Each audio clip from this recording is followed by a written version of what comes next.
बघा आपल्याला आज कांद्याची पात करायची. अशी मस्त गावाकडून कांद्याची पात आणलेली बघा, हिरवीगार आहे एकदम. मामाच्या शेतातून आहे ना, मस्त खुडून आणलेली. आणि खरंच शेतातून खुडून आणायला भाजीपाला आहे ना, वेगळीच मजा असते बरं का, एकदम मस्त. तर आपल्याला अशी एकदम मुगाची डाळ घालून छान अशी कांद्याची पात करायची. एक मी व्हिडिओ दाखवला आहे तुम्हाला कांद्याची पातीचा, हरभऱ्याची डाळ घालून पण करतात, तो पण व्हिडिओ टाकलेला आहे मी. तर आपण याला आता चिरून घेऊ मस्त. बघा आता मस्त आपल्याला एक इंचावर पात चिरायची बरं का, अशी एक इंचावर, लय बारीक नाही चिरायची, हे अशी पात चिरायची. म्हणजे शिजून आहे ना ती कमी होते. अशा पद्धतीनेच आपल्याला पात चिरून घ्यायची. बघा बघा अशी मस्त आपण बारीक बारीक चिरून घेतली. 1 इंचावर चिरायची पात, 1 इंचावर अशी, जास्त बारीक नाही जास्त मोठी नाही, इंचाच्या मापाने आपल्याला अशी पात चिरून घ्यायची. आता याच्यावर पाणी ओतून धुवून घेऊ. याच्यावर काही फवारा नाही काही नाही, तरी पण आपल्याला थोडीशी धुवून काढायची.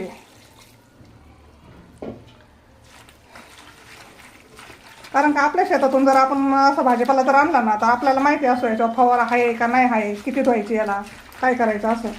आता याच्यावर काही फवारा वगैरे नाही आहे, अशी हलक्या हाताने धुवून काढायची.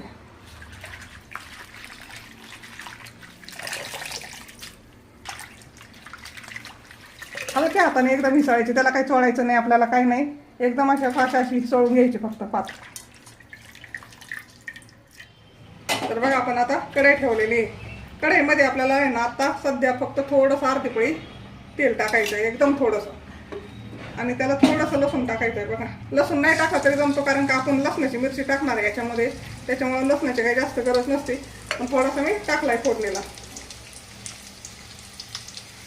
थोडासा लसूण चटचट केला का आपल्याला ही कांद्याची पात टाकून द्यायची त्याच्यामध्ये. हे बघा आता ही कांद्याची पात टाकायची अशी.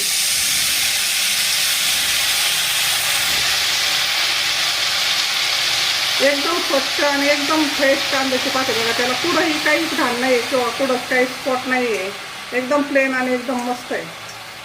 हे बघा तर बघा पात टाकून दिली आपण. आणि ही मुगाची डाळ आहे, याला काही 5-10 मिनटं जरी तुम्ही अगोदर भिजू घातली ना, तरी ती पातीमध्ये होऊन जाते. बघा ही घरीच केलेली डाळ आहे, ही कच्ची नाही आहे. ही डाळ पण आपल्याला याच्यावर लगेच टाकून द्यायची. आणि जास्त नाही घालायची बरं का, अशी थोडीशी कुठं मुठं पातीमध्ये दिसली पाहिजे एवढी डाळ घालायची प्रमाणामध्ये, एकदम म्हणजे पात छान होते. बघा आणि ही लसणाची मिरची आहे बघा, लाल मिरच्या, लसूण आणि मीठ, याच्यामध्ये थोड्या प्रमाणात मीठ टाकलेलं असतं आपण. ही मिक्सरवर मी बारीक कुटून घेतलेली, कोणत्या पण भाजीला टाकली ना तरी चालते. बघा खूप छान भाज्या होतात ह्या मिरचीमुळे. तर ही आपल्याला लसणाची मिरची याच्यावर टाकायची आपल्या आवडीनुसार. हे बघा 2-3 चमचे मी टाकलेली.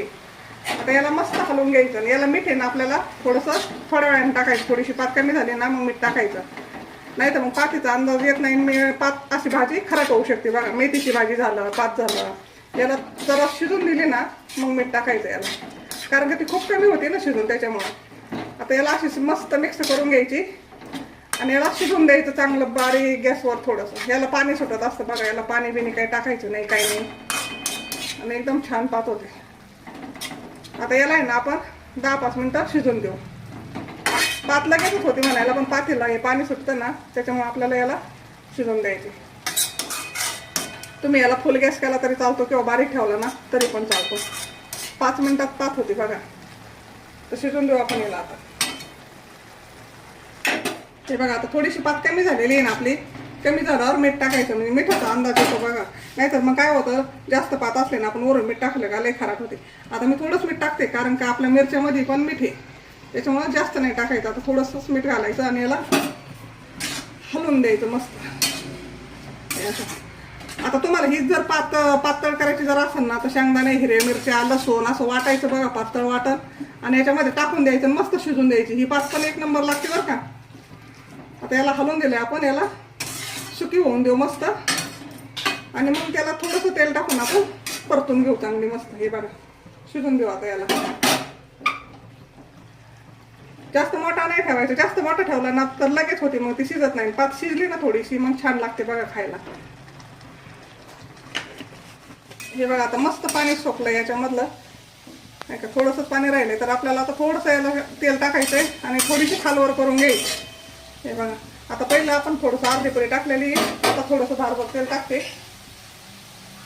तेल तुमच्या आवडीनुसार टाकायचंय. थोडंसं कमी जरी तेल टाकलं नाही याला तरी पात छानच होते बघा. तर मी थोडंसंच तेल टाकलंय बघा याला. आता अशी खालवर करून घ्यायची. आता लगेच सुकी होईल बघा ते. एक नंबर पात लागते बघा खायला, एक नंबर मस्त. आता तुम्हाला हिला करायची असेल ना, याला हिरवी मिरची तुकडे टाकून पण करू शकता बरं का तुम्ही. मस्त थोडी हिरवी मिरची आणि लसूण. मग डाळ तुम्ही हरभऱ्याची टाका किंवा मुगाची टाका. दोन्ही डाळीतून एक कोणती पण तुम्ही टाकू शकता, चांगली होती पात. हे बघा मस्त अशी सुकी पात झालेली आहे. हे का बघा.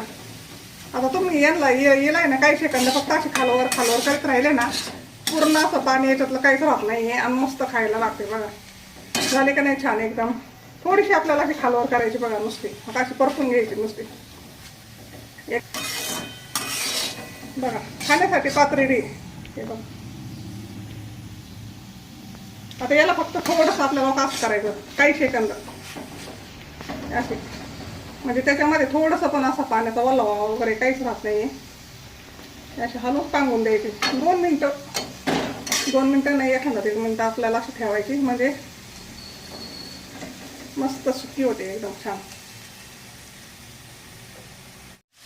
हे बघा आपली पात आता खाण्यासाठी तयार झाली. म्हणजे पाणी आटल्यापासून पुढे ना याला 2 मिनटं आपल्याला अशी चांगली उलटी पालटी करायची, म्हणजे मस्त पाणी सुकवून घेतलं जातं. तर कशी झाली नक्की सांगा. आवडली असेल तर सबस्क्राईब करा. धन्यवाद.